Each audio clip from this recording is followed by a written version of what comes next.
Hi friends, welcome to my channel A K S academy. Once again मैं जो है आप सब बच्चों का स्वागत करता हूं। जैसे कि हमारे प्रीवियस वीडियो थे, आप बहुत सारे बच्चों ने जो वहां पे हैं अपने कमेंट्स किए, और आप बच्चों का जो है हमें प्यार मिला, और हम भी कोशिश कर रहे हैं कि हम जो है अपनी तरफ से अपना जो जो जितना एफर्ट हो सकते हैं, जितना जो भी चीज़ हो सकती है वो हम आप बच्चों को देंगे। अभी कुछ समय से मैं वीडियो इसलिए अपलोड नहीं कर रहा था due to the health issue. अभी भी स्टिल जो है हेल्थ का थोड़ा सा इशू है। तो फिर भी मैंने कोशिश किया कि क्योंकि टच में रहना ज़रूरी है, तो मैंने सोचा कि चलो एक बार फिर से मैं अभी ट्राई करता हूँ। तो आई थिंक दैट कि अभी जिस चीज़ के बारे में हम डिस्कशन करने जा रहे हैं वो चीज़ आपको अच्छी लगेगी। ये जो डिस्कशन हम करने जा रहे हैं, ये डिस्कशन जो है अभी खाली ऑब्जेक्टिव्स के ऊपर रहेगी, क्योंकि अभी अपकमिंग जो पेपर्स आने वाले हैं, जैसे आपने देखा है अभी कि JKSSB का जो नोटिफिकेशन निकला है, वो 6 मार्च से जो बहुत सारे एग्ज़ाम जो है वो कंडक्ट करने वाला है। जो अकाउंट असिस्टेंट का है, SI के पेपर्स है, फिशरीज में पेपर है, तो बहुत सारे पेपर जो हैं वो अभी वो कंडक्ट करने वाला है। तो मैं चाहूँगा कि अभी हम खाली फोकस करें ऑब्जेक्टिव्स के ऊपर और ब्रीफली डिस्कशन हम उन उन चीज़ों के बारे में करें। तो मेरे पास अभी जो पेपर है JKSSB का, वो है असिस्टेंट कंपाइलर का पेपर। तो असिस्टेंट कंपाइलर का जो पेपर जो अभी रिसेंटली जो पूछा गया था, हम उन पेपर्स के उन ऑब्जेक्टिव्स के ऊपर डिस्कशन करेंगे, और उनमें क्या क्या पूछा गया था वो चीज़ें हम आपको बताएंगे, और आपको अच्छा लगेगा, ताकि आने वाले अपकमिंग डेज में जो है ना आप अपने आप को ना और ज़्यादा वो करो, क्योंकि हमें कुछ करना है। तो जब हम करेंगे, वो कब करेंगे जब हम थोड़ी सी मेहनत करते हैं, और मेहनत करने के बाद जो है ना कहीं ना कहीं कुछ जो है आपको रिजल्ट जो है अच्छा मिलेगा। तो हम स्टार्ट करते हैं। मेरे पास कुछ ऑब्जेक्टिव्स हैं अभी, जो पेपर अभी रिसेंटली आया था, ये हिस्ट्री में आया हुआ था। ये क्वेश्चन जो है ये हिस्ट्री में पूछे गए थे। 12 to 13 क्वेश्चन मेरे पास अभी हैं, जो अभी आप देख रहे हो एक अकेडमी में। उन उन चीज़ों के बारे में हम डिस्कशन करेंगे, और वो अपकमिंग एग्जाम में जो है उनके कहीं ना कहीं से, मतलब ऐसा नहीं है कि कोई वही क्वेश्चन आपको दोबारा रिपीट किए जाएंगे। JKSSB दोबारा रिपीट नहीं करता है, लेकिन उन ऑब्जेक्टिव्स के अंदर कहीं ना कहीं जैसे ऑप्शन दिया होता है, ABCD करके ऑप्शन दिया होता है, तो उन ऑप्शंस में से कहीं ना कहीं से पूछ सकते हैं। तो लेट्स स्टार्ट। तो वंस अगेन जो है हम इन ऑब्जेक्टिव्स के ऊपर डिस्कशन करते हैं कि क्या क्या पूछा था, और क्या क्या उनका जो है एक JKSSB का पूछने का जो तरीका है वो कितना हाई लेवल तक है, और कितना जो भी है zero level to high level अभी हम बोलेंगे कि वो कहीं से कुछ भी पूछ सकता है। तो लेट्स स्टार्ट करते हैं हम अभी। ये हमारे पास जो है पहला क्वेश्चन जो था, ये पूछा गया था, ये हिस्ट्री में असिस्टेंट कंपाइलर के उसमें पूछा गया था। इसमें पूछा गया था कि which among the following is the Bengali newspaper that started publishing in English in our order to overcome to vernacular press act। तो इसमें ये पूछा गया था, देखो बंगाली न्यूज़पेपर जो था, ये one of the oldest newspaper था जो बंगाली स्क्रिप्ट में जो है चलता था।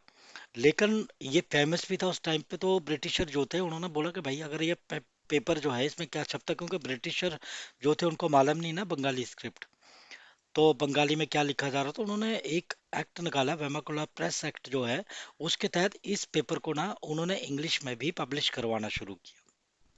तो वो कौन सा पेपर है जो इंग्लिश में पब्लिश हुआ था, तो आपको ये चीज बतानी है। तो इसमें जो इन्होंने ऑप्शन दिया था वो तलवर, काल, केसरी और अमृत बाजार। मैंने यहाँ पे करेक्ट आंसर भी लिखे हुए हैं, कि इसका जो करेक्ट आंसर जो है वो अमृत बाजार है। तो अमृत बाजार जो है one of the oldest newspaper था, और ये जो अमृत बाजार जो है ये इस एक्ट के तहत, वेमाकुलर प्रेस एक्ट के तहत जो है इसको इंग्लिश में भी पब्लिश किया गया। किसकी वजह से? जो ब्रिटिशर उस टाइम पे थे उसके बाद सेकंड क्वेश्चन उन्होंने पूछा, विच among the following is the princely state that was annexed bye the British using the doctrine of lapse. तो इस पे सबसे इंपॉर्टेंट पॉइंट जो यहाँ पे बनता है ना, जो डॉक्ट्रिन ऑफ लैप्स, बच्चों को डॉक्ट्रिन ऑफ लैप्स के बारे में पता होना चाहिए कि डॉक्ट्रिन ऑफ लैप्स क्या है। इन्होंने ऑप्शन दिया था यहाँ पे सतारा, हैदराबाद, बंगाल और ट्रेंडकोर। ठीक है, तो हम हर एक चीज के बारे में डिस्कशन करेंगे, एक एक पॉइंट के ऊपर डिस्कशन करेंगे जितना भी हो सकता है। लेकिन अभी जो है ऑब्जेक्टिव्स है, तो ऑब्जेक्टिव्स के ऊपर डिस्कशन करने का मतलब ये है कि उस टाइम पे कौन सी प्रिंसली स्टेट थी जिसको सीज किया गया था। ये डलोजी जो था, उस टाइम पे गवर्नर जनरल था, 1846 से लेके 56 तक का जो है वो गवर्नर जनरल रहा। और उसका एक ही वो था कि इन स्टेट्स को सीज किया जाए, जब हम इन स्टेट को सीज कर लेंगे और उसके बाद जो है हम प्रॉपरली जो है इंडिया पे वो करेंगे। तो उसमें से 17 भी जो है एक स्टेट थी, मतलब प्रिंसली स्टेट थी। और अदर जैसे हम स्टेट्स की डिस्कशन करते हैं, तो अदर स्टेट्स में जैसे हमारे पास आता झांसी आता है, जाटपुर आता है, संबलपुर आता है, और उसके उसके बाद उदयपुर आता है। तो ये स्टेट भी वहाँ पे उन्होंने इस दौरान जो है उनको सीज किया गया था। तो ये क्वेश्चन था, इसके इसके आगे भी हम डिस्कशन करेंगे। उसके बाद हमारे पास क्वेश्चन नंबर 3 उन्होंने पूछा था, in which year did the British army defeat the combined armies of Delhi, Awadh and Bengal. तो आपको यहाँ पे बताना है कि किस साल में जो है जो ब्रिटिश आर्मी थी उसने वो जो डिफीट किया था द कंबाइंड आर्मीज, किसका, डालियाबाद एंड बंगाल का। तो it's a correct answer is 1764, मैंने यहाँ पे लिखा हुआ है। इसके साथ में यहाँ पे इन्होंने 1888, 1864, 1789 यहाँ पे आंसर दिए हुए हैं, बट द करेक्ट आंसर जो है 1764। इसके ऊपर हम प्रॉपरली डिस्कशन करेंगे अभी आने वाले स्लाइड्स पे, आपको दिखेगा। क्योंकि मेरे पास अभी 12 to 13 क्वेश्चन है, तो 12 to 13 क्वेश्चन पे हम 4 से 5 वीडियो जो है वो बनाएंगे, ताकि बच्चों को जो है हर पॉइंट के बारे में मालूम होना चाहिए। आपको पता भी है, और बहुत सारी चीज़ें जो है, बहुत सारे बच्चे हैं जिनको पता भी नहीं होगा, लेकिन हम चाहेंगे कि वो चीज़ें जो है उनको जो है क्लियर हो। तो 1764 में जो है ये हुआ था। ठीक है, और अब यहाँ पे क्वेश्चन नंबर 4 इन्होंने पूछा था कि इन विच ईयर वाज द ब्रह्मो समाज फाउंडेड। तो ब्रह्मो समाज जो है कब फाउंडेड हुआ था, तो करेक्ट आंसर इज 1828। ये मैंने यहाँ पे करेक्ट आंसर इसलिए लिखे हैं क्योंकि ये पूछे गए थे, तो इसलिए 1828 में जो है ब्रह्मो समाज जो है वो फाउंडेड हुआ था। और 1815 इन्होंने दिया था, 1920 दिया था, 1899 दिया था, 1828 यहाँ पे इन्होंने दिया था। ठीक है, तो इसमें से जो ऑप्शन है यहाँ पे जो करेक्ट आंसर जो है वो 1828 है। 1828 में क्या हुआ था, यहाँ पे ब्रह्मो समाज जो है वो फाउंडेड हुआ था। ये क्वेश्चन बड़ी बार पूछा गया, तो मे बी आपके लिए एक वो है, कंसेप्ट है। तो आने वाले टाइम पे हो सकता है कहीं ना कहीं कुछ पूछा जाए दोबारा से, तो आप इस चीज को याद रख सकते हो। क्वेश्चन नंबर 5 जो है, where was the 1909 Congress session held. तो 1909 का जो कांग्रेस सेशन हेल्ड हुआ वो कहाँ पे हुआ था। इन्होंने यहाँ पे पूछा था लाहौर, मद्रास, मुंबई, कोलकाता, और करेक्ट आंसर जो था इसका लाहौर था। तो यहाँ पे क्वेश्चन अभी रिसेंटली बना भी था जूनियर असिस्टेंट के अंदर, जिसमें पूछा गया था कि फर्स्ट सेशन जो है कांग्रेस का कहाँ पे हेल्ड हुआ था, तो वो मुंबई था। तो आपको एक और चीज यहाँ पे बतानी है, एक तो इम्पोर्टेंट चीज हम तो डिस्कशन करेंगे अभी आने वाले टाइम पे, जो आपको नेक्स्ट वीडियोस मिलेंगे इसके ऊपर। अभी मैं सिर्फ 13 क्वेश्चन के ऊपर ही डिस्कशन करूंगा, जहाँ पे बहुत सारी चीजें आपको दूंगा। तो यहाँ पे जो है 1985 का जो पहला सेशन हेल्ड हुआ था वो मुंबई में हुआ था। ठीक है, तो आपको 1987 का जो सेशन है उसके बारे में बताना, क्योंकि वो चीज़ें बड़ी बार पूछी जाती हैं कि वो सेशन कहाँ पे हेल्ड हुआ था और उस टाइम पे प्रेसिडेंट कौन था। ये चीज़ जो है बड़ी बार पूछी गई है, चाहे वो JKSSB हो या SSC हो या कोई UPSC हो, कोई भी एग्जाम हो, ये चीज़ बहुत बार पूछी गई। और हम डिस्कशन भी करेंगे पेपर्स, अलग अलग पेपर्स के ऊपर, क्योंकि अभी 1 से 1.5 महीने का जो मेरा मोटिव है वो खाली ऑब्जेक्टिव्स के ऊपर डिस्कशन करने का है, और ताकि आपको बेनिफिट मिले। क्योंकि एक टॉपिक लेके आ जाऊंगा ना मैं, पूरा टॉपिक लेके आ जाऊंगा तो उतना समझ नहीं आएगा। लेकिन छोटी छोटी चीज़ें अगर मैं लेके आता हूँ तो आपको उस पे ज्यादा समझ आएगा। तो इसका जो करेक्ट आंसर था वो था लाहौर जो है उसको करेक्ट आंसर है। क्यों? क्योंकि ये जो सेशन हेल्ड हुआ था 1909 में, वो लाहौर में हुआ था। ओके। और उसके बाद हम नेक्स्ट क्वेश्चन पे जाते हैं। ये अभी असिस्टेंट कंपाइलर में पूछे गए क्वेश्चन थे, जो हिस्ट्री में पूछे गए थे। और ये सारे क्वेश्चन जो अभी मैं रख रहा हूँ। अब यहाँ पे बोल रहा है ये, who among the following is the author of Asbab e Baghawat e Hind. तो यहाँ पे असाब ए भगवत ए हिंद का ऑथर के बारे में आपको बोलना है। तो इन्होंने जो ऑप्शन दिया था ये मोहम्मद आसफ और नौटवी एंड मोहम्मद इकबाल। क्यों यहाँ पे अभी थोड़ा सा हट गया है, लेकिन मोहम्मद इकबाल है ये। अल्ताफ हुसैन अली है और सर सईद अहमद खान जो है। तो इसके जो करेक्ट आंसर जो है वो जो था सर सईद अहमद खान जो थे, उसका करेक्ट आंसर है, जिन्होंने ये बुक लिखी हुई थी, इसके ऑथर थे। और बुक्स के बारे में भी अभी हम लिखेंगे, बोलेंगे आने वाले जो भी अभी वीडियोस होंगे उस पे। हम सिर्फ 12 to 13 क्वेश्चन के अंदर ही बात करेंगे, जहाँ पे हम कोशिश करेंगे बहुत सारे टॉपिक्स को क्लोज करें। उसके बाद यहाँ पे बोला था इस इन्होंने, यहाँ पे एक और क्वेश्चन पूछा था, who was the governor general of India during the first Anglo Afghan war. बड़ी बार पूछा गया ये क्वेश्चन। एसएससी में भी मैंने देखा है, यूपीएससी में भी देखा गया है, जेके एसएसबी भी लॉट्स ऑफ टाइम पूछता है, बस घुमा फिरा के कहीं पे। इन्होंने ऑप्शन दिया था John Chauri, Auckland, Hastings and Cornwallis. तो इसका जो इन्होंने करेक्ट आंसर जो दिया है, करेक्ट आंसर जो है ऑकलैंड। ठीक है। इनके साथ में लॉर्ड वॉर्ड भी लिखा हुआ है साथ में।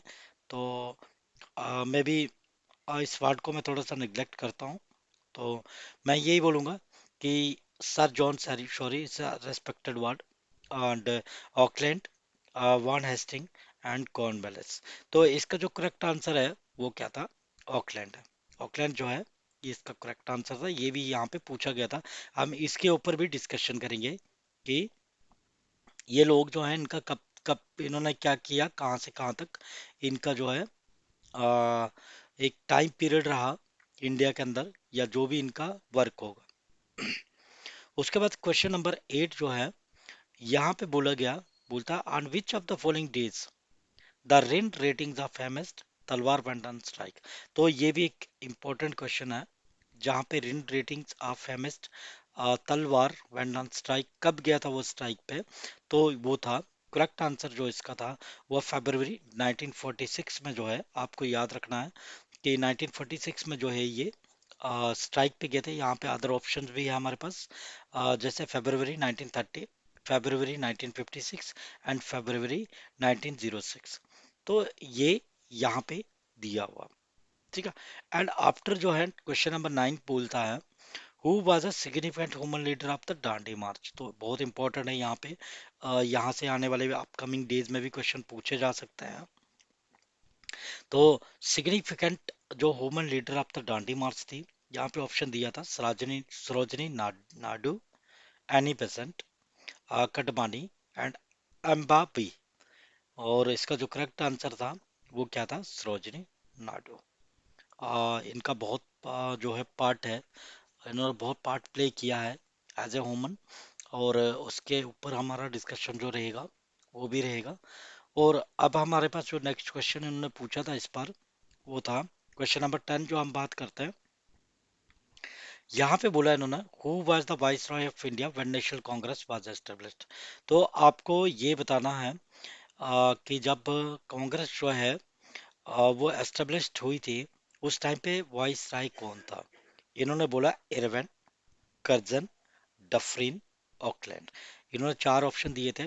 तो जब भी कांग्रेस जो है एक पार्टी बनी थी, और पार्टी जब बनी उस टाइम पे जो वाइस राय थे इंडिया में वो कौन थे? डफरिन। ये याद रखना है, बड़ी बार पूछा गया। तो डफरिन जो थे वो वाइस राय थे।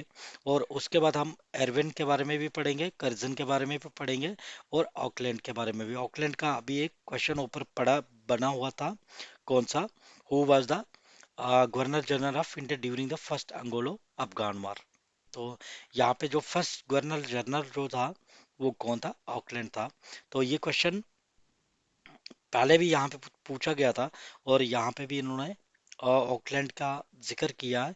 तो इट मीन्स हम इन चीज़ों के बारे में डेफिनेटली डिस्कशन करेंगे। और आपको ये बताना है कि कांग्रेस का जो भी एस्टेब्लिश्ड हुआ था वो क्या था। डफरिन जो थे उस टाइम पे, जो वाइस रॉय जो ऑफ इंडिया के थे, वो डफरिन थे।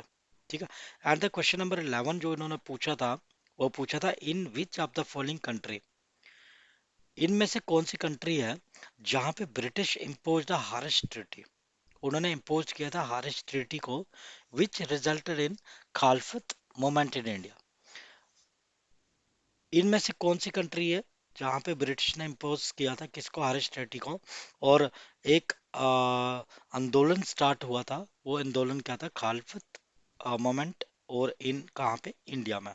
तो इन्होंने जो ऑप्शन दिया था, जापान, टर्की, फ्रांस, बर्मा। तो यहाँ पे जो करेक्ट आंसर है ये, इसका जो दिया हुआ ना, टर्की दिया हुआ। क्योंकि जो खलीफा वगैरह जो है ये मिडिल ईस्ट में होते थे। मिडिल ईस्ट का अगर कोई और अदर कंट्री होता, अगर टर्की नहीं होता। लेकिन चलो ये अभी क्वेश्चन के अकॉर्डिंग, क्योंकि अभी इन्होंने क्वेश्चन पूछा है, तो इसमें जो क्वेश्चन है, क्योंकि वो वहां पे चाहते थे खलीफा जो है उसको हटाना चाहते थे ब्रिटिशर, और प्रॉपर अपना वो करना चाहते थे। जब लोगों को पता चला कि ये ऐसी चीज करना चाहते, तो उसका बहुत ज्यादा आंदोलन हुआ था उस टाइम पे, और वो इंडिया तक भी पहुंचा था, और इंडिया में जो इम्पोज हुआ था हारेस्ट ट्रीटी को। ठीक है। तो वो क्या था, टर्की में ये चीज हुई थी। ठीक है। तो आप बहुत सारी चीजों को करेक्ट भी कर सकते हो, अगर ऐसा कुछ भी होगा तो अपने कमेंट्स में लिख के बता भी सकते हो। और कमेंट्स में लिखने पे क्या होता है कि आप एक अच्छी इन्फॉर्मेशन दोगे। अच्छी इन्फॉर्मेशन देने में क्या होगा, बहुत सारे बच्चे जो है उस कमेंट को रीड करेंगे, और रीड करने के बाद क्या होगा, वो बच्चे जो है वो वहां से भी रीड करने के बाद उस चीज को अंडरस्टैंड करेंगे। तो आप जो बच्चे हैं, जो आप लोग जितने भी हैं, वो भी हेल्प कर सकते हैं, चाहे वट एवर ये वीडियो देख रहे हो, कोई भी वीडियो देख रहे हो, अपना कमेंट वहां पे जरूर डाला करो। क्योंकि उससे क्या होगा, जो आपको आता है ना वो चीज वहां पे डाला करो, ताकि दूसरे वाला जो है ना रीड करने, छोटी छोटी स्क्रिप्ट से जो होता है ना, वो एक याद रह जाता है कि ये कमेंट मैंने यहाँ पे देखा था, ये चीज देखी थी। तो उसका उस उन चीजों का जो है ना पता चल जाता है। ठीक है। तो उससे लोगों का, दूसरों का भी हेल्प जो है वो हो जाता है। तो क्वेश्चन नंबर 12 जो है, यहाँ पे पूछा था who was the first viceroy of India. तो first viceroy of India कौन था, यहाँ पे दिया इन्होंने, Mountbatten, Mayo, Canning and Ripon. तो फर्स्ट जो वाइस रॉय ऑफ इंडिया था वो कौन था, कैनिंग जो था वो फर्स्ट वाइस रॉय था। बाकी माउंटबेटन क्या था, मायो क्या था, कैनिंग क्या था, अपकमिंग वीडियो में आपको ये चीजें मिलेंगी। ठीक है।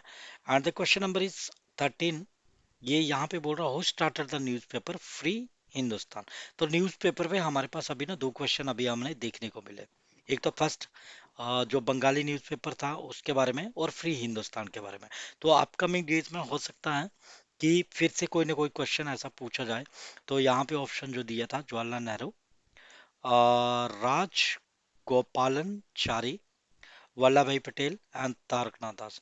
तो इसका जो करेक्ट आंसर जो था वो क्या था, तारकनाथ दास। तो ये हमारे पास अभी 13 क्वेश्चन है जो मैंने अभी बनाए। और भी क्वेश्चन अभी मैं असिस्टेंट कंपाइलर से लूंगा, जूनियर असिस्टेंट से लूंगा, और अदर उनके ऊपर हम ब्रीफली डिस्कशन करेंगे।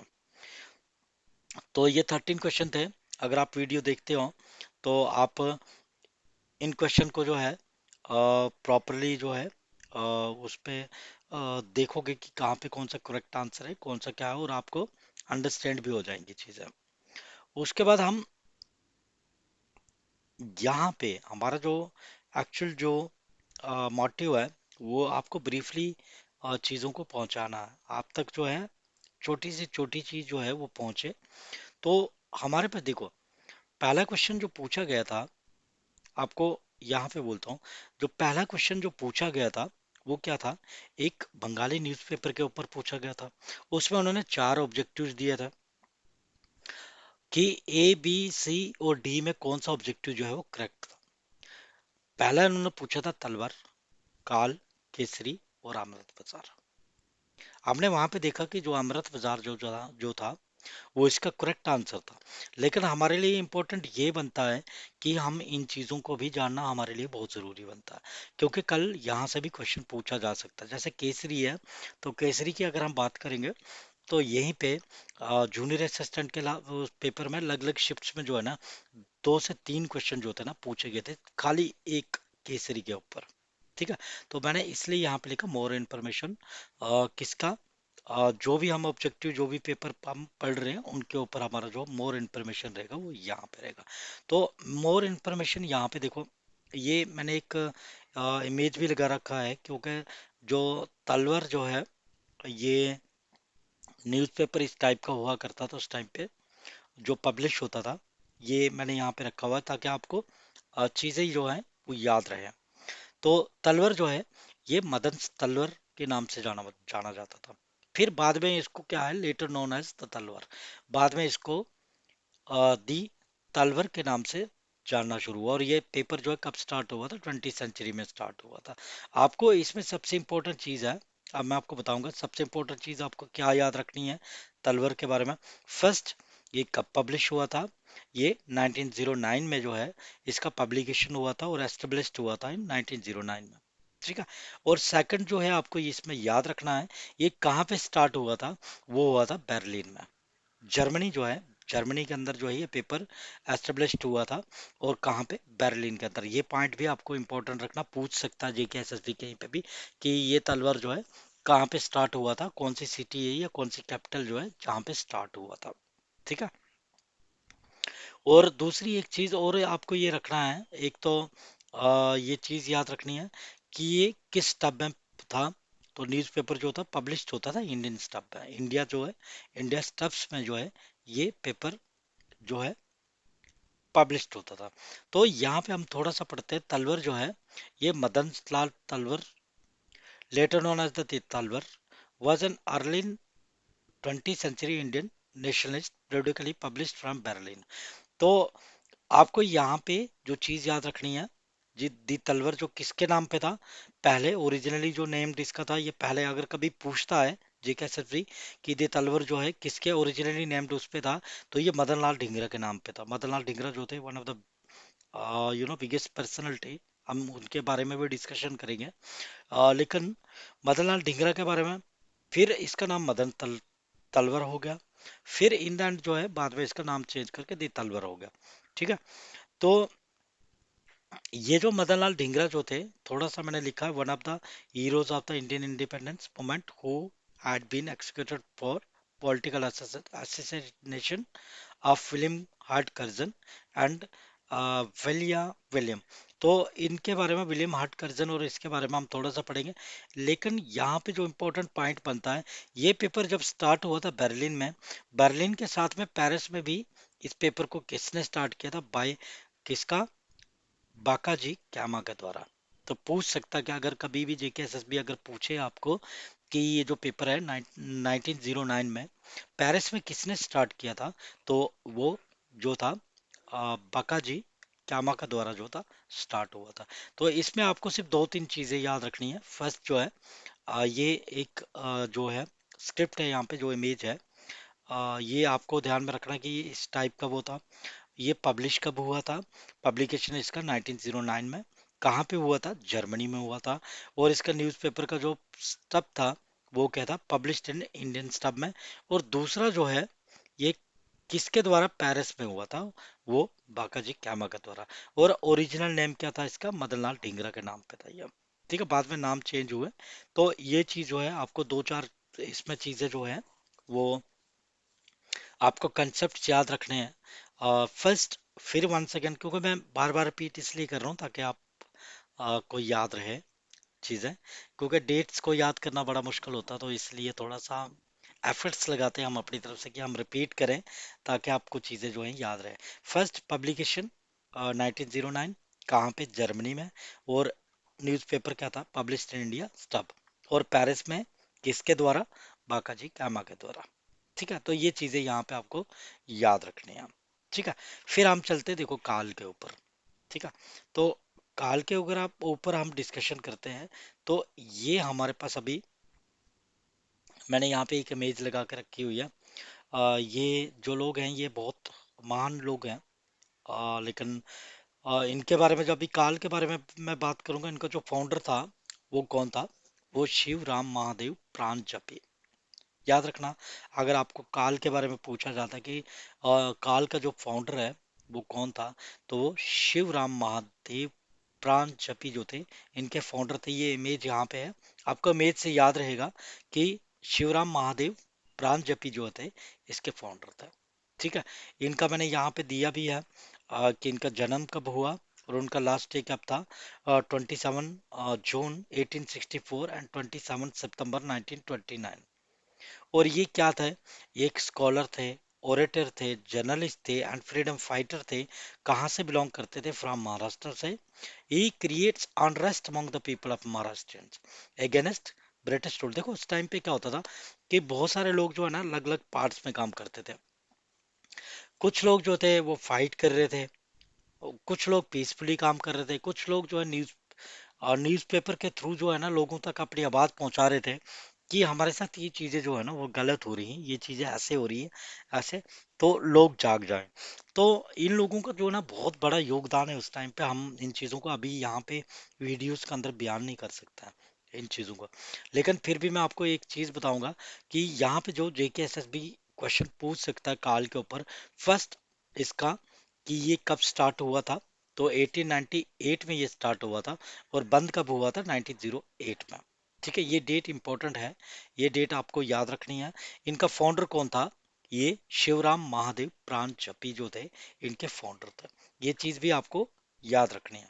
और दूसरा जो है ये JKSSB कभी भी पूछता है कि भाई इनमें से बताओ कौन सा ये वीकली न्यूज़पेपर था उस टाइम पे। और कुछ ऐसे पेपर थे जैसे ना जो वीकली न्यूज़पेपर जो पब्लिश्ड होते थे और कुछ डेली न्यूज़पेपर पब्लिश्ड होते थे। तो ये जो था ये वीकली न्यूज़पेपर था। और पॉपुलरली ये बहुत पॉपुलर था उस टाइम पे, टाइम्स इन मराठी। ठीक है, काल का मीनिंग भी देखो, काल न्यूज़पेपर का मीनिंग जो दिया इन्होंने, टाइम्स इन मराठी। तो ये याद आपको रखना है। फर्स्ट इनका जो फाउंडर है, कौन सी डेट में इसको स्टार्ट किया गया था? फाउंडर शिवराम महादेव प्राणजपी। कब स्टार्ट किया? 1898 में। और कब इसको क्लोज किया गया था? कब से कब तक इन्होंने दे दिया यहाँ पे? 1898 टू 1908 तक। ठीक है, तो ये भी एक इम्पोर्टेंट पेपर था उस टाइम पे, काल के बारे में जो हम डिस्कशन कर रहे हैं। ठीक है, फिर चलते हैं हम केसरी के ऊपर। जो उसका सेकंड जो ऑप्शन दिया था उन्होंने केसरी दिया था, तो केसरी के ऊपर हम डिस्कशन करते हैं। तो केसरी जो है ये बोल रहा है इसका फाउंडर कौन था? विच वाज फाउंडेड ऑन 4 जनवरी 1881। केसरी जो है कब स्टार्ट हुआ था? 1881। अभी भी शायद केसरी चलता है, क्योंकि अभी बड़ा टाइम होगा, क्योंकि अभी लोग जो है इंटरनेट के साथ कनेक्ट होते हैं, अब तो न्यूज़पेपर पढ़ते भी नहीं है। लेकिन फिर भी अभी शायद में भी चल रहा है या नहीं चल रहा, लेकिन में भी चल रहा है। तो ये स्टार्ट हुआ था 1881 में, बाय कौन? लोकमान्य बाल गंगाधर तिलक जी। अब यहाँ पे ये क्वेश्चन पूछा गया था जूनियर असिस्टेंट में कि किसको लोकमान्य बोला जाता है। आपको अभी सिर्फ इस एक क्वेश्चन के अंदर आपको 3 से 4 क्वेश्चन जो अलग अलग शिफ्ट में पूछे गए थे आपको पता चल जाएगा। तो बाल गंगाधर तिलक जी के द्वारा जो है ये पेपर स्टार्ट किया गया था।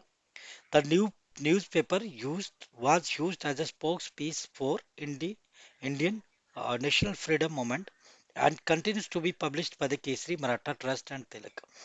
इसको सबसे एक चीज है, केसरी के बारे में पूछ सकते हैं कि इनका जो फाउंडर था वो कौन था और ये पेपर कब स्टार्ट हुआ। तो ये 4 जनवरी 1881 जो है, आपको ये डेट याद रखना, ये इंपॉर्टेंट है। वो तो डेट आप किसी के साथ कंपेयर करके याद रखो, या नॉर्मली भी याद रखो, लेकिन याद रखना पड़ेगा। ठीक है, तो ये 4 जनवरी 1881 में जो है ये पेपर स्टार्ट हुआ, किसके द्वारा? बाल गंगाधर तिलक जी के द्वारा। ठीक है, और इनका जो ट्रस्ट जो पब्लिश करता था वो कौन था? केसरी मराठा ट्रस्ट एंड तिलक जो था उसको पब्लिश करता था। इसमें एक और चीज है, बाल गंगाधर तिलक जो थे उनके जो है दो न्यूज़पेपर चलते थे उस टाइम पे, एक इंग्लिश में चलता था, एक मराठी में चलता था। ठीक है, तो ये यहाँ पे बोल रहा है Bal Gangadhar Tilak use to run two newspaper, एक Kesari in Marathi and Maratha run by Kesari. ठीक है, and Maratha turn and other one was English from Kesariwada. ठीक है, जो दूसरा पेपर जो था वो चलता था केसरीवाड़ा एंड इंग्लिश में। तो इन चीजों के यहाँ पे केसरी जो है थोड़ा सा इम्पोर्टेंट है केसरी के बारे में जानना। फर्स्ट इसका फाउंडर कौन है, और ये कब पेपर स्टार्ट हुआ था। तो ये पेपर 4 जनवरी 1881 में, और उनका फाउंडर जो था बाल गंगाधर तिलक जी जो थे वो इनके फाउंडर थे। मैंने इमेज भी यहाँ पे लगा के रखा हुआ। उस टाइम पे इस टाइप का जो है न्यूज़पेपर वहाँ पे चलता था। तो आप को थोड़ा सा इमेज से ये होता है कि थोड़ा सा कंसेप्ट मिल जाता है, कि अगर आपको पूछा जाता है एग्जाम में तो आप थोड़ा सा कंसेप्ट जो है आपको माइंड में थोड़ा सा आएगा कि हाँ ये इमेज है, तो इसके बारे में हम डिस्कशन कर मतलब जो है डिस्कशन भी कर रहे हैं, और आप उस चीज को वहां पे करेक्टली भी बता सकते हैं। तो यहाँ पे अब ये बोलते टाइप क्या था, जैसे ये यहाँ पे वीकली था। जो काल जो है ये न्यूज जो है न्यूज़पेपर जो है ये वीकली था। ये न्यूज़पेपर जो था ये डेली न्यूज़पेपर था, ये ध्यान में रखना, पूछ सकता है। ऑनर्स कौन थे इसके, केसरी मराठा ट्रस्ट। फाउंडर कौन थे, बाल गंगाधर तिलक। और पब्लिश कौन करता था उसको, केसरी मराठा ट्रस्ट जो था उसको फाउंड करता था। आपको और कुछ याद नहीं रखना, इसमें से 2 से 3 यादें रखनी, 3 चीजें याद रखनी है। एक, इसके कब स्टार्ट हुआ था, इनका फाउंडर कौन था, और ये वीकली न्यूज़पेपर था या डेली न्यूज़पेपर था। तो ये जो पेपर है 4 जनवरी 1881 में स्टार्ट हुआ।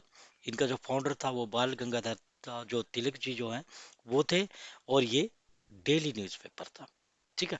तो थोड़ी सी और इन्फॉर्मेशन हम लेते हैं यहाँ पे इसी पे, क्योंकि अभी हम आने वाले टाइम पे थोड़ा और डिस्कशन करेंगे, ब्रीफली डिस्कशन करेंगे इन चीज़ों के बारे में। लेकिन अभी ऑब्जेक्टिव्स है तो ऑब्जेक्टिव्स के ऊपर हम थोड़ा सा जरूरी बनता है कि थोड़ा पॉइंट्स आपको, सिर्फ कंसेप्ट आपको मिलेगा तो वो अच्छा रहेगा। अब यहाँ पे हमारे पास अगर हम बाल गंगाधर तिलक जी के बारे में बात करते हैं, तो ये बर्न हुए थे केशव गंगाधर तिलक, कब, 23 जुलाई 1856 में। शायद में भी पूछे या नहीं पूछे कभी, लेकिन कुछ नीचे जो चीजें हैं वो जरूर पूछते हैं। ये इनका इमेज है यहाँ पे लगा हुआ बाल गंगाधर तिलक जी का। ये इनका मैंने ढूंढ के इमेजेस जो है वो यहाँ पे लगाया हुआ है। तो ये एंड तक जो थे वो लोकमान्य, जो मैंने आपको बोला ना कि अभी जूनियर असिस्टेंट में ये क्वेश्चन पूछा गया था कि इनका जो टाइटल था वो टाइटल क्या था, लोकमान्य। लोकमान्य जो था इनका टाइटल था। और ये was an Indian nationalist teacher and independence activist भी थे। ठीक है। He was one of the third Lal Bal Pal. ये one of the third Lal Bal Pal के बारे में आपने पढ़ा होगा। जैसे 1907 में जो था कांग्रेस जो है दो उसमें डिवाइड हो गए थे, एक नरम दल में और एक गरम दल में।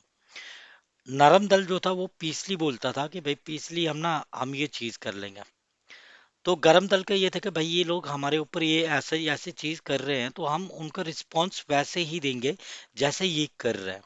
तो जो ये गंगाधर तिलक जी जो थे वो उसमें जो गरम दल जो थे उसके सदस्य थे। उन्होंने स्टार्ट किया कि भाई ऐसे नहीं होगा। एक किराएदार, सपोज करो एक किराएदार आपके घर में रहता है। मैं यहाँ पे एग्जांपल देता हूँ कि एक किराएदार आपके घर में रहता है और 5 से 6 साल या 7 साल वहां पे रहता है या 8 साल रहता है। वो बोलता है कि नहीं भाई यार, आप तो मैंने यहाँ पे बैठ ही गया हूँ, आप तो निकाल ही नहीं सकते तुम। अब यहाँ पे नरम दल जो था वो बोलता था ठीक है यार, कुछ राइट्स हमें दे दो, कुछ राइट्स हम ले लेते हैं, चलो एटलीस्ट किराया तो घर का मिल ही रहा है, 2-3 हज़ार पे किराया मिल रहा है और हमारा भी काम चल रहा है। लेकिन इनका ये था कि भाई अगर कोई किराएदार या ऐसा कोई बंदा जो है, क्योंकि ब्रिटिशर जो थे वो समझ सकते थे क्या है क्या नहीं है। तो मैं जस्ट एग्जांपल दे रहा हूँ अभी, कि इनका ये था कि भाई ये अगर ऐसा कर रहे हैं तो भाई हम इनको निकाल सकते हैं, इनका थोड़ी ना है ये, हमारा ही है। तो ये जो है इसमें डिवाइड हो गए। अब इस पे हम ज्यादा वो डिस्कशन नहीं करेंगे, लेकिन ये डिवाइड हो गए। तो तिलक जो थे was the first leader of Indian independence movement. The British colonel authorised, ये क्वेश्चन भी पूछा गया था कि जो ब्रिटिशर जो थे वो इनको क्या बोलते थे। ये याद रखना, जो ब्रिटिशर जो थे वो इनको बोलते थे father of the Indian unrest. ये पॉइंट बहुत इंपॉर्टेंट है, आगे भी किसी न किसी एग्जाम में ये चीज पूछी जा सकती है, और इम्पोर्टेंट पॉइंट है कि ब्रिटिशर जो थे उनको क्या बोलते थे, the father of Indian unrest. और उनका जो टाइटल जो था, जो जहाँ पे जूनियर असिस्टेंट में पूछा गया था, उनका टाइटल था लोकमान्य। लोकमान्य उनका टाइटल था, ये याद रखना। लोकमान्य किसको बोला जाता था? लोकमान्य जो है बाल गंगाधर तिलक जी जो थे, उनको बोला जाता था। और उसमें महात्मा गांधी जी जो थे, वो उनको क्या बोलते थे? वो उनको बोलते थे the maker of the modern India. ये 3 पॉइंट्स इनके बारे में याद रखना, बाकी तो हम डिस्कशन करेंगे। जो चीज़ें हैं, लाल बाल पाल जो है, उसके ऊपर अभी हम ऑब्जेक्टिव्स के ऊपर हम डिस्कशन करेंगे। हमारे पास पॉइंट्स आएंगे, हम डिस्कशन करेंगे डेफिनेटली। लेकिन यहाँ पे 3 पॉइंट जो है याद रखना। केसरी के ऊपर, कल हम केसरी के ऊपर डिस्कशन कर रहे हैं। फर्स्ट फाउंडर कौन था केसरी का? ठीक है। और ये न्यूज़पेपर जो है कब पब्लिश हुआ था? ठीक है, 4 जनवरी 1881 में। लैंग्वेज कौन सी थी? मराठी, और इंग्लिश भी इनका वो था। ठीक है। और आफ्टर दैट जो है इनका जो है जो ब्रिटिशर जो थे, उनको क्या बोलते थे? Father of the Indian unrest. और महात्मा गांधी ने उनको क्या बोला था? महात्मा गांधी किस नाम से उनको बोला, पुकारा करते थे, बोला करते थे? The maker of modern India. तो ये 2 3 4 पॉइंट जो हैं, ये आपके लिए शायद बेनिफिट हो सकता है। आप इन चीज़ों पे थोड़ा सा फोकस करोगे तो आपको बेनिफिट डेफिनेटली मिलेगा। फिर हम आते हैं जो हमारे पास क्वेश्चन नंबर फर्स्ट का जो है, फोर्थ जो है करेक्ट आंसर था उस पे, अमृत बाजार। तो मैंने पहले भी बोला था कि अमृत बाजार जो है, ये one of the oldest newspaper था, जो स्टार्ट हुआ था कहाँ पे? बंगाल में। ये पहले बंगाली स्क्रिप्ट में था, और फिर एक एक्ट के थ्रू जो है इसको इंग्लिश में भी पब्लिश करना शुरू कर। अब मैंने यहाँ पे लिखा है, ये थोड़ा सा, ये उतना इम्पोर्टेंट नहीं है, पढ़ना इम्पोर्टेंट नहीं है, आपको चीज़ें जानना ज़्यादा ज़रूरी है। जैसे इसका फाउंडर कौन था? इसका फाउंडर जो था, सिसर कुमार घोष एंड मोतीलाल घोष जो थे, वो इसके फाउंडर थे। ये ज़रूरी नहीं है कि वहाँ पे अगर आपको ऑब्जेक्टिव में दिया जाता है कि इनका फाउंडर कौन हो सकता है, सिसर कुमार घोष नहीं हो, मोतीलाल घोष हो। तो बहुत सारे बच्चे ऐसे दिखे कि नहीं यार, मैंने तो सिसर कुमार घोष पढ़ा था। तो इनके ये दोनों फाउंडर थे। कौन से थे? एक सिसर कुमार घोष एंड मोतीलाल घोष जो थे, इनके फाउंडर थे। कब ये न्यूज़पेपर स्टार्ट हुआ था? 20 फरवरी 1868 में ये जो न्यूज़पेपर है, ये स्टार्ट हुआ था। इट्स इम्पॉर्टेंट, ये ध्यान में रखना। और लैंग्वेज क्या थी? ये बंगाली एंड इंग्लिश थी।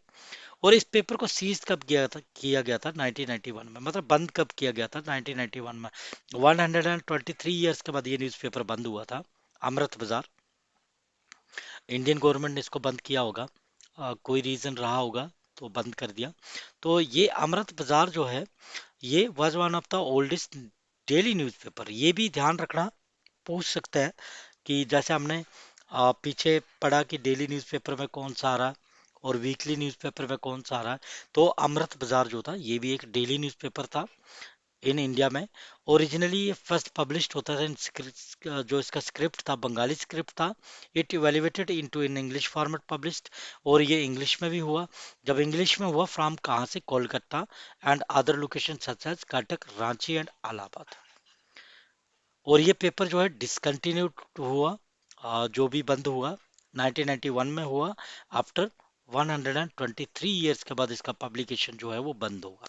तो इसमें अमृत बाजार में आपको 2 से 3 चीज़ें आपको याद रखनी है। 2 से 3 चीज़ें याद क्या रखनी है? अमृत बाजार का फर्स्ट फाउंडर कौन है? न्यूज़पेपर जो है वो कब स्टार्ट हुआ? इसका लैंग्वेज कौन सी थी? और ये जो है सीज कब हुआ? ये वाले जो 3 पॉइंट है, आपको 3 से 4 पॉइंट जो हैं, ये आपको याद रखना है। First founder, Sisir Kumar Ghosh and Motilal Ghosh. Founded 20 February 1868। Language क्या था? Bengali and English. और सीज्ड पब्लिकेशन हुआ 1991 में। पूछ सकता JKSSB कि कब सीज्ड हुआ था। और फादर के बारे में मैंने लिखा है, इनका जो फादर था वो हरि नारायण घोष था। ये क्वेश्चन नहीं पूछेगा कि इनका फादर कौन था, लेकिन फिर भी मैंने एक कंसेप्ट के लिए यहाँ पे डाला हुआ है। और ये जो इमेज अभी आप देख रही हो, ये बंगाली स्क्रिप्ट है, और ये इंग्लिश स्क्रिप्ट में इस न्यूज़पेपर को उस टाइम पे पब्लिश किया जाता था। तो ये आपके उसमें माइंड में रहेगा। हमारे जो 4 अ, जो फर्स्ट ऑब्जेक्टिव में जो हमारे पास 4 ऑप्शन दिए गए थे, तो हमने चार ऑप्शंस पे हमने डिस्कशन किया। अब देखो, अब क्वेश्चन नंबर 2 में पूछा था इसने, which among the following is a principal state that was enacted by the British using the doctrine of lapse. तो यहाँ पे ये जो चीज है ना, डॉक्ट्रिन ऑफ लैप्स, तो डॉक्ट्रिन ऑफ लैप्स के बारे में जानना जरूरी है। जब आप डॉक्ट्रिन ऑफ लैप्स के बारे में जानोगे तभी आप यहाँ पे करेक्ट आंसर दे सकते हो सकता है यहाँ पे ये वाला स्टेट नहीं होता, कोई दूसरा स्टेट दिया होता। तो हम यहाँ पे डॉक्ट्रिन ऑफ लैप्स के बारे में थोड़ा सा डिस्कशन करते हैं, और उसके बाद हम थोड़ा और डिस्कशन जो है ब्रीफली आगे आने वाले अपकमिंग वीडियोज में जो है वो डिस्कशन करेंगे। देखो यहाँ पे हमारे पास डॉक्ट्रिन ऑफ लैप्स क्या था, डॉक्ट्रिन ऑफ लैप्स में क्या था, उस टाइम पे गवर्नर जनरल था डलहौजी। कब से कब तक था ये चीज याद रखना, 1848 टू 1856 तक जो था वो एक गवर्नर जनरल था। उसका जो फार्मूला था, उसने क्या बोला कि इन स्टेट्स को सीज किया जाए, इन पे कब्जा किया जाए। जब इन पे हम इनको सीज करेंगे, और सीज करने के बाद क्या होगा, हम प्रॉपरली जो है राज कर सकते हैं। इसने एक फार्मूला दिया था, वो किसके अंदर आता था, डॉक्ट्रिन ऑफ लैप्स के अंदर आता था। ठीक है, और उसने वो चीज की भी थी। और जो चीजें उस टाइम पे उसने स्टेट्स को जो है अडॉप्ट किया था अनफोर्स्ड इन द सीज ऑफ, वो कौन कौन सी थी, एक सतारा, सतारा का डेट याद रखना कब सीज हुई थी, 1848 में। जाटपुर and Sambalpur 1849, Bhagat 1850, Chhota Udaipur 1852, and Jhansi 1853, and Nagpur 1854। ठीक है, तो ये यहाँ पे ये स्टेट्स हैं।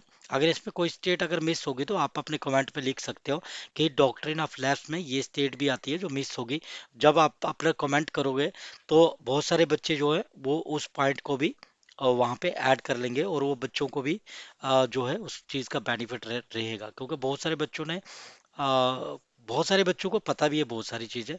तो इसलिए जो है चीज़ें कमेंट करके भी बहुत अच्छा होता है, क्योंकि चीज़ें सीखने को मिलती है। तो हमारा मकसद एक है कि हमें सीखना है और सिखाना है। जितना हमें आता है वो हम आपको सिखाएंगे, और आप लोगों से भी, आप बच्चों से भी हम बहुत सारी चीज़ें जो है सीखेंगे। और डेफिनेटली जैसा हमें सपोर्ट मिल रहा है, तो हम ये चीज़ें जो है वो सीखेंगे, और आप ही सिखाओगे, हम भी सिखाएंगे, आप भी सिखाओगे। देन हम अपना कारवां जो है वो आगे बढ़ाएंगे। तो हमारे पास डॉक्ट्रिन ऑफ लैप्स में जो है ये पढ़ना जरूरी है। इसने बोला इंडियन हिस्ट्री में, जो भी इंडियन हिस्ट्री में हिस्ट्री है उसमें जो है डॉक्ट्रिन ऑफ लैप्स क्या आता है, ये आता है formula devise by Dalhousie. One second load है, सो आई जो भी है मैं यूज नहीं करूंगा। तो यहाँ पे डलहौजी जो था गवर्नर जनरल ऑफ इंडिया, 1848 से 56 तक ये रहा, to deal with the question of success to the Hindu Indian states को। तो वो हिंदू इंडियन स्टेट उस टाइम पे कौन थी, सतारा 1848, Jatpur and Sambal 1849, Bhagat 1850, Chhota Udaipur 1852, and Jhansi 1853, and Nagpur 1854। Though the scope of the doctrine was limited to depend Hindu states. तो मैंने यहाँ पे इमेज भी लगा के रखा हुआ, आप यहाँ से भी वो देख सकते हो। ये जो था ढलोजी का इमेज है, और ये जो न्यूज़पेपर उस पे लिखा हुआ था, वो ये स्टेट्स का नाम भी यहाँ पे दिया हुआ है। और ये कब से कब तक जो था गवर्नर जनरल था, और इसने क्या किया, ये एक छोटे से कंसेप्ट है। तो अभी तक हमने जो क्वेश्चन किए, हमने सिर्फ दो क्वेश्चन किए इस वीडियो के अंदर, हमने अभी सिर्फ दो क्वेश्चन किया। वो आने वाले टाइम पे अभी हम जो है क्वेश्चन नंबर 3 4 5 जो है ऐसे ही डिस्कशन करेंगे। अगर आपको अच्छा लगता है कि ऐसे ही डिस्कशन होगा तो डेफिनेटली हम ऐसे ही डिस्कशन करेंगे। और आप बच्चों का जो भी पॉइंट है वो आप कमेंट पे कर लो, और उससे क्या होगा, मैं भी उस चीज़ को एक इन्फॉर्मेशन के तौर पे ले लूँगा, और अदर बच्चे भी जो है वो भी इन्फॉर्मेशन के तौर पे लेंगे। लेकिन जो भी इन्फॉर्मेशन शेयर करना वो करेक्ट इन्फॉर्मेशन रहे, जिसका बेनिफिट सबको मिले, हमें भी मिले, आपको भी मिले, और जो बच्चे हैं उनको भी बेनिफिट मिले। और एक और रिक्वेस्ट अभी हम करेंगे, अभी जो हम इमेजेस पे जो काम कर रहे हैं, हम एक वीडियो अभी अपकमिंग डेज में हम अब बनाएंगे, और जो खाली जम्मू एंड कश्मीर के ऊपर होगा। जो भी बच्चा जहाँ पे, जो भी बच्चे के, जिस बच्चे के नियरेस्ट कोई भी छोटे से छोटी टूरिस्ट प्लेस, बड़े से बड़ी टूरिस्ट प्लेस, कोई भी रिवर सिस्टम, कोई भी माउंटेन, कोई भी कुछ ऐसा प्लेस है जो हिस्टोरिकल है, जो जेकेएसएसबी पूछ सकता है, उसका इमेज जो है क्लिक करके आप मेरी उस पर भेज सकते हो और उस पर लिख सकते हो कि ये प्लेस जो है ये यहाँ की है। तो विद अपने नाम पे और नाम के साथ में हम उन चीज़ों पे भी डिस्कशन करेंगे। जो करंट इमेज वहाँ का अभी का है वो उस इमेज पे भी हम डिस्कशन करेंगे। जब आप इमेज भेजोगे हम उसका भी वीडियो जो है वो डिफरेंट उस पे बनाएंगे, ताकि जो है बच्चों को जो है ना उसका बेनिफिट मिले और बच्चों को पता चले। क्योंकि जम्मू कश्मीर के अंदर बहुत सारी ऐसी चीज़ें हैं, ऐसी प्लेसेस हैं जहाँ पे आ, मैं खुद वहाँ का हूँ लेकिन मुझे भी बहुत सारी चीज़ें मालूम नहीं है, और बहुत सारे बच्चे ऐसे हैं जिनको मालूम नहीं है। तो हम चाहेंगे कि अपकमिंग डेज में हम ऐसा भी करेंगे कि आप बच्चे जो है ऐसा करो कि इमेजेस को क्लिक करो और हम उनके एक अलग से एक हमारा जो सेशन चलेगा उन वीडियोस के ऊपर चलेगा। हमें अलग से डिस्ट्रिक्ट के ऊपर बताने का वो नहीं है कि हमें ये चीज़ है। आपके पास छोटे से छोटी चीज़, बड़े से बड़ी चीज़, आपके वहाँ पे कोई भी ऐसा रिवर सिस्टम, कोई नाला जो जो किसी मेन रिवर को कनेक्ट करता है, कोई टूरिस्ट प्लेस है, कोई ऐसा है, तो आप कमेंट करके लिख सकते हो। हम आपका इन्फॉर्मेशन जो है वो कलेक्ट करेंगे और देन हम उस पे वीडियो बनाएंगे, और इसके लिए आपका सपोर्ट बिल्कुल चाहिए हमें। और डेफिनेटली आप अपकमिंग डेज में आप डेफिनेटली आप जो है सपोर्ट करोगे। तो अभी नेक्स्ट वीडियो हम जो है नेक्स्ट क्वेश्चन जो है वो डिस्कशन करेंगे, क्योंकि हमारे पास अभी 12 to 13 क्वेश्चन है, तो 3 से 4 वीडियो हमारे पास बनेंगे। तो आई होप दैट कि आपको ये चैनल जो है अभी मैंने पहले भी बोला था कि जस्ट बिगनिंग है। अभी देखते हैं मैं कैसे इसको प्लेटफॉर्म पे लाना, एक अच्छा प्लेटफॉर्म दूंगा मैं, और कोशिश कर रहा हूँ वो तभी होगा जब आप लोग साथ में रहेंगे। तो साथ आपका मिल रहा है। तो इसी के साथ में मैं आप सब बच्चों से जो है अलविदा देता हूँ।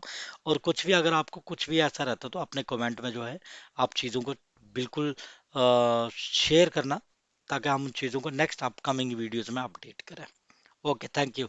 Take care everyone.